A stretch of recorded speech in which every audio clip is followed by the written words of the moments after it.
Eu sou a Adriana Pena. E eu sou a Adriana Schelliger. E você está novamente aqui no Dri ao Quadrado. Dri, fala aí que a gente hoje tem convidada nova. Isso aí, hoje a gente tem uma convidada muito especial, a gente vai conversar um pouquinho sobre nutrição e oncologia com a Lidiane. Lid, conta um pouquinho aí pra gente, quem é a Lidiane, o que você faz, divide aí com todo mundo. Bom, primeiro eu quero agradecer, né, a oportunidade, é sempre bom demais estar com pessoas que a gente gosta, né, ser convidado para participar desse momento, para mim, realmente é muito importante. Eu sou nutricionista e há mais de 20 anos, trabalho já em oncologia também há bastante tempo.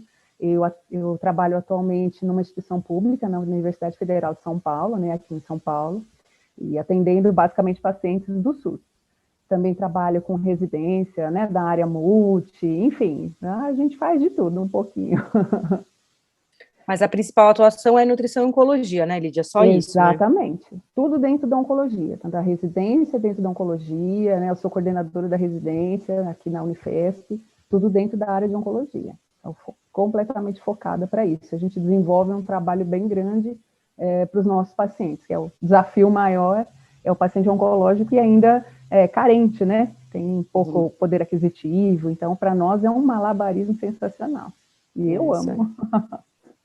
Isso aí, eu tive a oportunidade de conhecer a Lídia, esse prazer, né, o privilégio de conhecer a Lidiane quando eu fiz doutorado lá na Unifesp, e ela já fazia parte desse programa de nutrição, residência multiprofissional, né, lá na Unifesp, a nutrição entrava nisso, mas o meu maior orgulho é ver o quanto isso faz diferença na vida dos pacientes, e o quanto até hoje, apesar dela não estar mais trabalhando diretamente comigo, ela faz diferença na vida dos meus pacientes, porque sempre que eu preciso de alguém, para a Lidiane que eu ligo, é difícil a gente ter assim, nutricionistas especialistas mesmo, né, em nutrição e oncologia, e a Lídia é essa pessoa. Ô, Lídia, eu queria que você falasse bem rapidinho, assim, dois palitos. O que você acha que é mais importante na nutrição para os pacientes oncológicos? Olha, de verdade, né, se a gente for pensar em algo simples para falar, essas coisas, desses mitos alimentares, essa coisa de que isso não pode, aquilo tira, o paciente oncológico não pode isso, pode aquilo, as pessoas que inventam e criam receitas e coisas malucas dentro da alimentação. Na verdade, assim, o alimento em si, quanto mais simples, quanto menos a gente desembalar e mais a gente descascar, é melhor. Ou seja, quanto mais natural o alimento, melhor. O arroz feijão que a nossa avó fazia com aquela saladinha é maravilhoso. E isso é o natural, isso é o melhor realmente para todo mundo. E não é diferente para o paciente oncológico. Então, eu penso que, assim, se fosse para elencar uma única coisa, é isso. E tem uma frase que eu costumo falar muito para as minhas alunas, que é assim, o alimento não faz mal. Nenhum alimento faz mal. O que faz mal é o jeito com que a gente lida com o alimento. Então, por exemplo, se eu não armazeno direito, se eu não cuido da embalagem, se eu não guardo, se eu não ponho na geladeira, se eu compro ele amassado, se eu deixo ele vencer, enfim, se ele estraga, aí ele está contaminado e isso me faz mal. Fora isso, não tem porquê.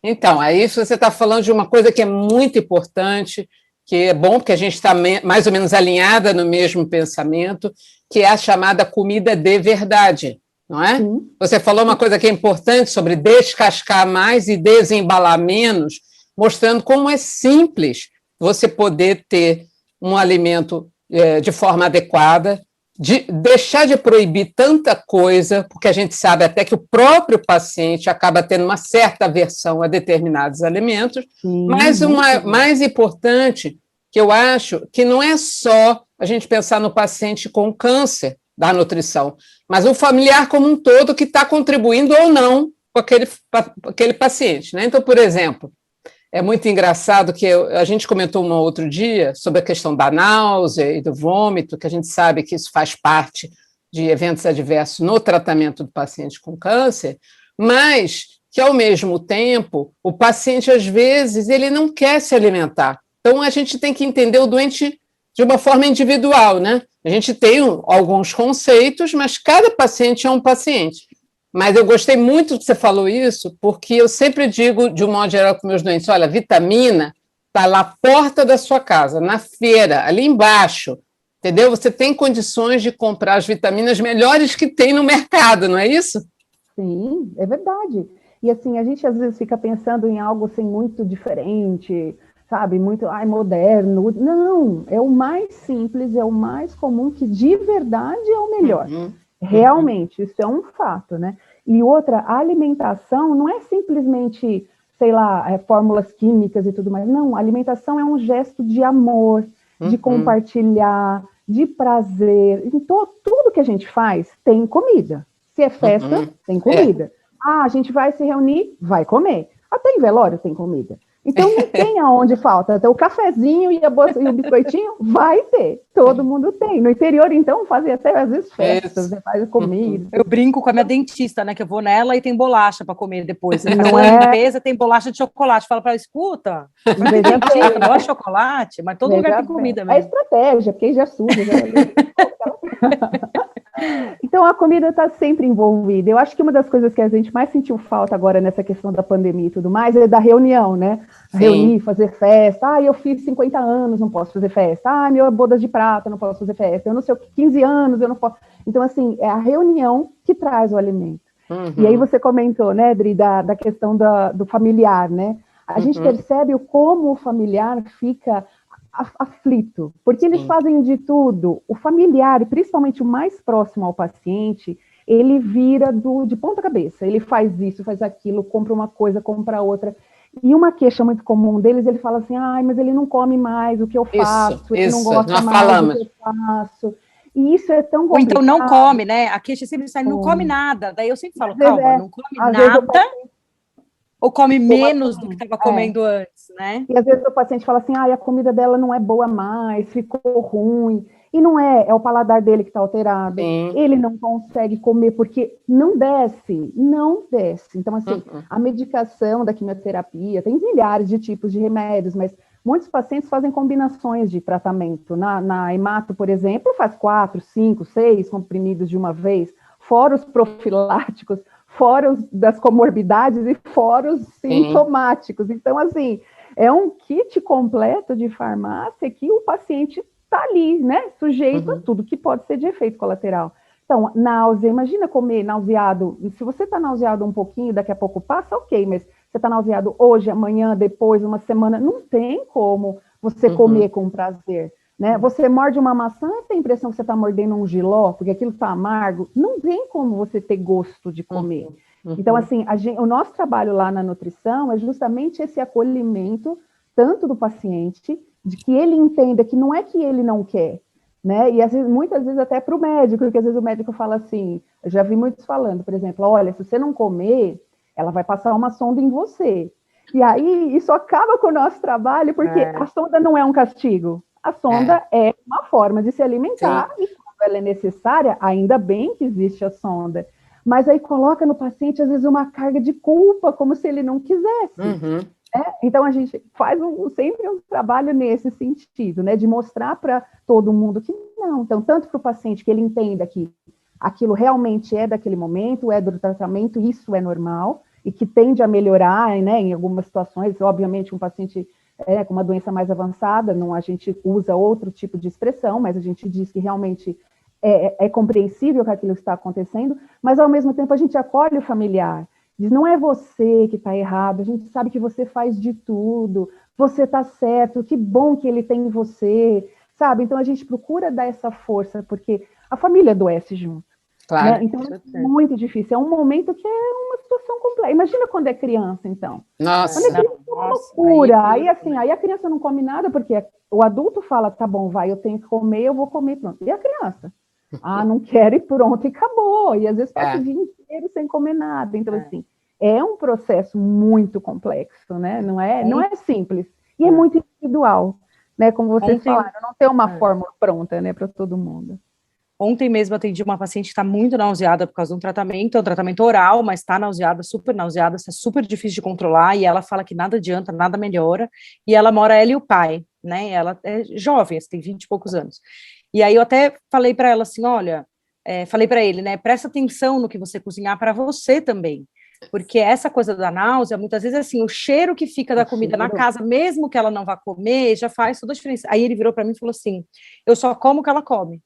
Eu sou super solista, doutora, eu só como o que ela come. Então, ela faz 4 dias que ela só come torradinha balduco. Daí eu falei, tá bom, mas você não precisa passar a torrada balduco por solidariedade a ela, ok, maravilhoso e tal, mas assim, vamos tentar começar a introduzir outras coisas, mas presta atenção no ambiente também, né? E aí falei para ele, olha, presta atenção, às vezes é um perfume que você passa, que desencadeia uma náusea, tem Produto várias coisas ambientais. Às vezes aquela pessoa que chega assim, vem abraçar o paciente, tá cheirando perfume, assim, meu Deus do céu, socorro. Não, e não precisa estar fazendo tratamento para câncer, para ter esse tipo de... Eu tinha uma paciente... Perfume, né? Então, eu tinha uma paciente que eu sempre falava, por favor, marque ela no último horário, porque eu não vou ter continuidade depois que ela sai, porque era aquele perfume que já avisava lá na porta. Então, para você ver que isso é muito do indivíduo, não? Eu não tinha tolerância para aquele perfume e eu não fazia quimioterapia, era uma questão pessoal. Imagina para quem está fazendo um tratamento tão... que chega a levar a náusea e vômito, aquela coisa, como você falou, é um produto de limpeza, é um perfume, é uma sensação que remete a, eventualmente, a coisa ruim. Depois aquilo fica lá marcado, né? Sim, mas eu queria... Deixa eu só para completar, cheiro de feijão cozinhando, cheiro de alho frito, isso é muito... Aquilo que te apetece normalmente para o paciente nauseado é um terror, ele não vai sentar e comer. Às vezes a comida é muito quente, quando põe no prato, aquela fumaça que sobe da comida quente, ele já não consegue comer. Sim. Né? Mas você falou uma coisa que me chamou a atenção, que a gente preza muito, eu e a Adri falamos muito sobre a questão da multidisciplinaridade, você falou. Então, é muito importante quando a gente está... atendendo o doente, de ter essa percepção e saber, eventualmente, que o doente vai precisar de uma gastrostomia ou uma nasoentérica mais precocemente do que deixar chegar um tempo que o paciente não aguenta nem mais colocar. Então, para isso, você precisa da nutrição, da psicóloga, da odonto, da fono, de todo mundo junto, da enfermagem. Não é? Isso é muito bacana. Você sabe que eu estava lembrando também agora de uma paciente que eu tive. Ela era uma pessoa, assim, ela é muito esclarecida, enfim, uma pessoa que tinha uma rede de amigos muito grande. E aí, às vezes, a gente pensa, né, ter a família junto é muito bom, né? Quando o paciente é sozinho, sempre é tudo muito mais difícil, principalmente quando ele tem, às vezes, dificuldade de compreensão e tudo mais, sempre é muito mais complexo. Mas quando tem a família junto, pode ser muito bom e pode ser muito ruim também. Depende do como assim, a gente sabe que é por amor, mas às vezes cerca tanto o paciente que aquilo vira uma loucura. E eu me lembro de uma situação que veio uma paciente, ela veio com a mãe e com uma amiga. A amiga ficava atrás dela de pé com o celular na mão o tempo todo naquele celular. E aí eu falei para ela, e eu estava assim conversando, a paciente lá meio cabisbaixa, né, não conseguia comer, toda aquela situação, vomitando, enfim. E eu tentando entender o contexto da coisa. E aquela moça atrás dela escrevendo. Eu falei, gente, desculpa, mas o que você está escrevendo? Não, sabe o que é? Tudo que você está falando, eu estou aqui mandando no grupo. Eu falei, que grupo? A gente criou um grupo para cuidar dela. Eu falei, ai, meu Deus, socorro. Eu falei, como é esse grupo? Não, então, nesse grupo a gente discute o que é melhor para ela. Eu falei, né? A gente quem, né, cara pálida? E ela? Isso. Alguém perguntou para ela quem discute? Aí ela começou a chorar. Aí ela disse assim, eles me compram um bolo de chocolate confeitado, toda vez eu como, sabe? Mas eu vomito assim que eles vão embora. Aí eu falei, gente, vamos entender o contexto. É menos, calma. Eu entendo que vocês querem o bem dela, mas vocês estão pondo uma pressão tão grande nela. E aí ela chorava. Aí a gente conversou, falou, sem bolo de chocolate. Aí eu falei, amiga, escreve aí pro grupo. Gente, sem bolo de chocolate, sem nada, não leva nada, sem perfume, sem nada. Eu falei, eu tô sentindo o seu perfume daqui, hein? Ó, tô de olho em você. E aí ela, tá bom, eu já entendi, é menos. Ela saiu, assim, agradecendo, chorando de alegria. Ai, eu não acredito. Aliviada, né? E agora eu vou conseguir. Não sei. Então, assim, é sempre menos, gente. É muito menos do que parece. Sempre. Quanto mais, pior fica. Claro. Ô, Lídia, eu queria que você falasse um pouquinho bem rápido, assim, também, sobre os suplementos, porque eu vejo muitos pacientes, assim, primeiro eu vejo uma cultura do suplemento, né, ou do complemento, não sei como é que você prefere chamar, posso estar até chamando errado. São duas mas eu coisas vejo diferentes. Então você pode explicar essas duas diferenças, ótimo, mas eu vejo essa cultura tanto assim, eu preciso usar polivitamínico e tal, quanto eu preciso de um Nutren, eu preciso de um aporte de proteína, e eu vejo essa cultura não só nos pacientes, mas eu vejo muito nos médicos também, né? Às vezes, alguns lugares que a gente trabalha tem essa cultura assim, paciente da oncologia já vai direto cara, né? receber um desses complementos, enfim. E aí, assim, quando que a gente deve indicar, quando a gente não deve, e qual a diferença entre complemento e suplemento? Então, vamos lá. Primeiro explicando o que é uma coisa e o que é outra. O suplemento é algo mais completo. Então, ele tem proteína, minerais, vitaminas, carboidrato, lipídios, ele tem tudo. Então, ele é um produto que é mais completo. O complemento, ele só complementa alguma coisa. É um complemento de ferro, um complemento só à base de carboidrato, só à base de proteína. Então, ele é um complemento alimentar. Então, o suplemento é algo que tem tudo. Então, essa é a primeira parte. A segunda parte, quando indicar, depende. Isso sempre depende de todas as situações. Mas a primeira coisa que a gente precisa saber é entender como é que está a alimentação do paciente. Por isso que o nutricionista tem que atuar nisso. Primeiro eu preciso saber o que ele está fazendo para poder suplementar. Porque muitas vezes, quando, por exemplo, indica assim, aleatoriamente, toma, sei lá, o suplemento X qualquer aí, e aí a pessoa, não vou almoçar, vou tomar o suplemento. Pronto, não é mais suplemento, porque o suplemento é além, é suplementar. Então, ela substitui, às vezes, uma refeição para usar o suplemento e, tá gastando, tá ficando caro esse almoço. Então, não compensa. Então, assim, eu primeiro preciso organizar a alimentação do paciente, entender o que ele está fazendo, o que ele pode fazer, né? A questão do poder aquisitivo, entender que, assim, às vezes o suplemento nutricional não é barato, não é acessível para todo mundo. Então, então eu faço o quê? A gente usa coisas de casa mesmo, dá para usar. Então, por exemplo, até outro dia a Adri me mandou uma mensagem, Lide, socorro, estou com um paciente aqui, o que eu faço? Ele, meu Deus do céu, está precisando de proteína. Eu falei, Dri, fala para ele pôr no café com leite que ele põe, 2 colheres de leite em pó. Pronto, você aumentou um pouco a proteína desse paciente. Puxa, mas ele é pobre. Vamos comer ovo, bota ovo na alimentação, bota, sei lá, óleo, aumenta a caloria, manteiga, enfim, a gente vai usando de estratégias para aumentar a caloria ou proteína dentro do possível. Os suplementos e os complementos alimentares são bons? São bons. Nenhum deles é ruim, desde que indicados corretamente. Né? Aquela coisa de sair tomando qualquer coisa de qualquer jeito pode piorar a situação, né? Você pode fazer hipervitaminose, você pode ter outros tipos de situação. Disfunção renal, né? Exato, aí você arrumou um problema que você não tinha. Então, não é necessário. Mas quando indicar, vai depender do paciente. Não precisa primeiro dessa avaliação dietética, isso é fato.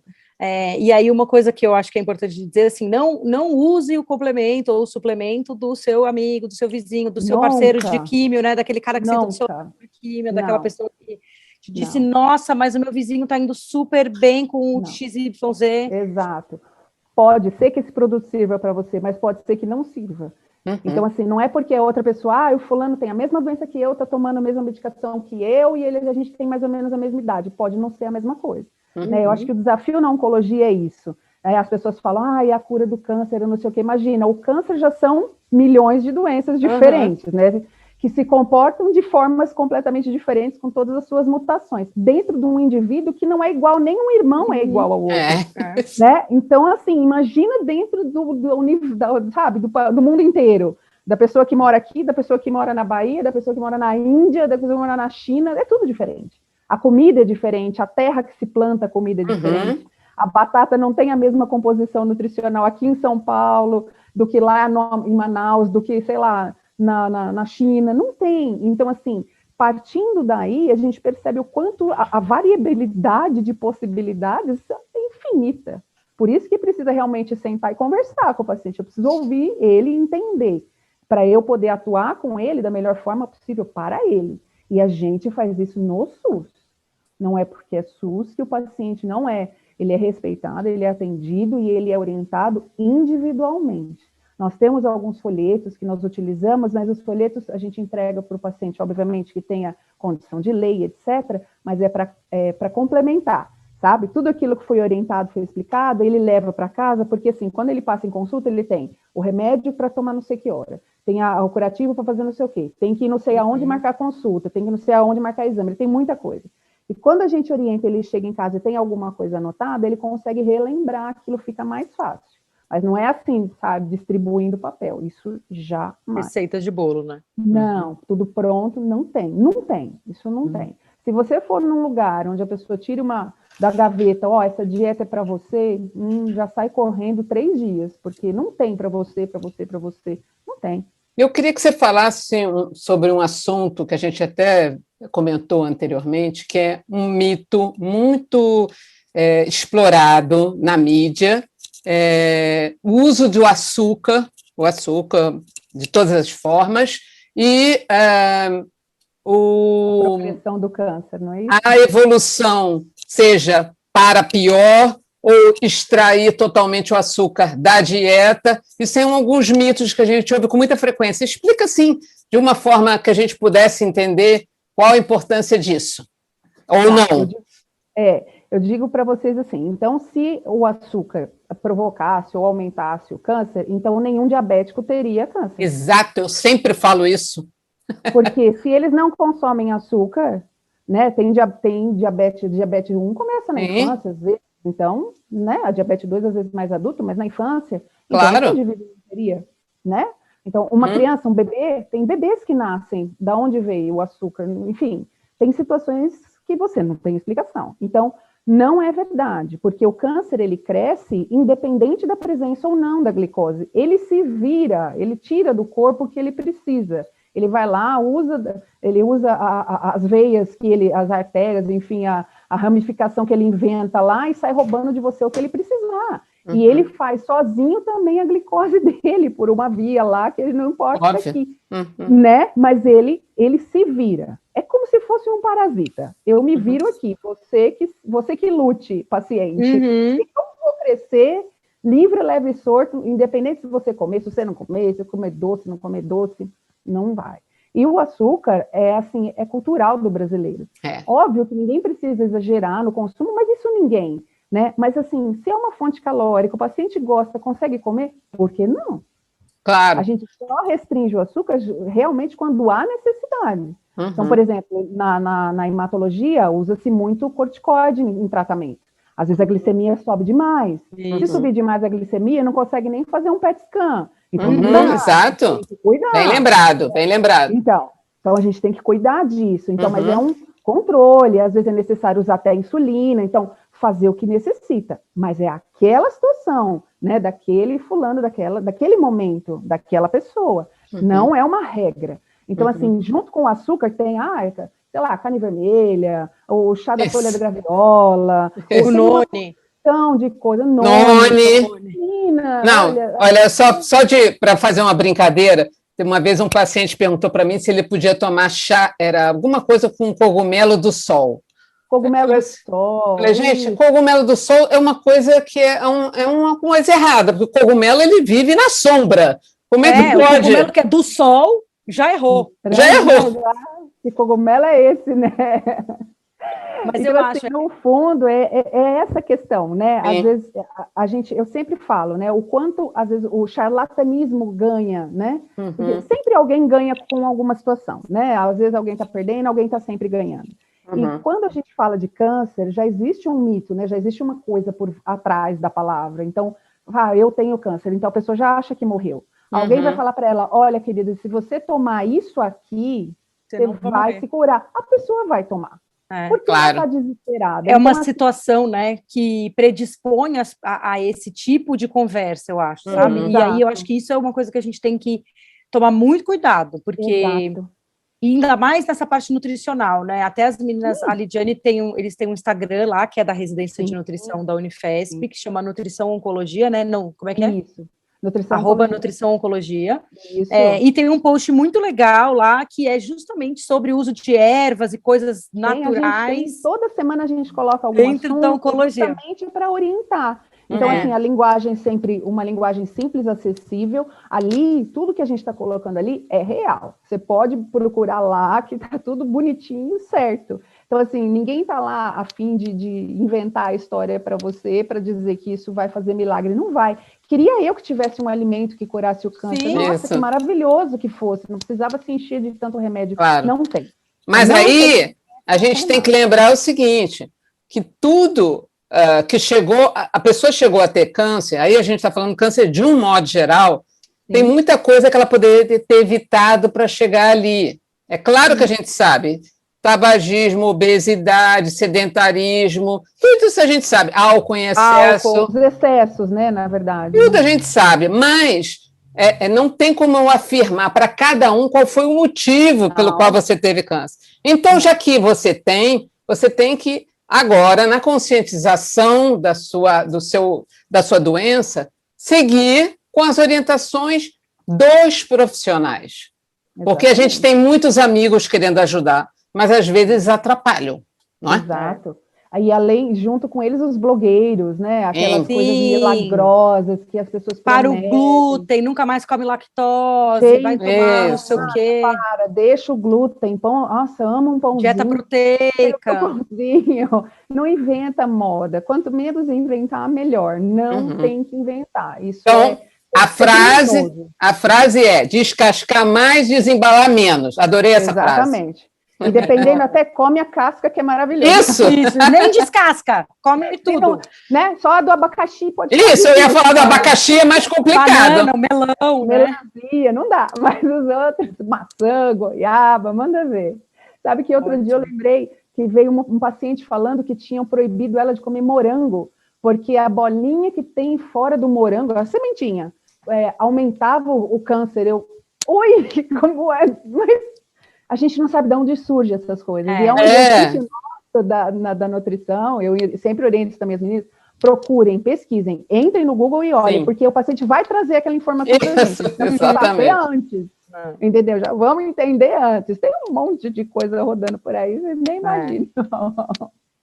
Lid, muito obrigada por você ter vindo aqui conversar com a gente. O nosso espaço aqui é curtinho, para ser rapidinho, uma conversa, um bate-papo rápido. Outras oportunidades virão, né, Dri, para a gente conversar, convidar a Lid aqui para conversar sobre outros assuntos. Obrigada. Espero que você tenha curtido. Foi demais, é muito gostoso, né? É um bate-papo mesmo, é muito gostoso falar daquilo que a gente ama fazer, trabalhar, é bom demais, né? Eu acho que vocês conseguem ver no meu olhar quando eu amo fazer isso, e é de verdade. Com certeza. Que bom. Obrigada. Contem comigo. Muito obrigada. Nos vemos no próximo Tri ao Quadrado. Tchau, tchau. Beijo. Tchau.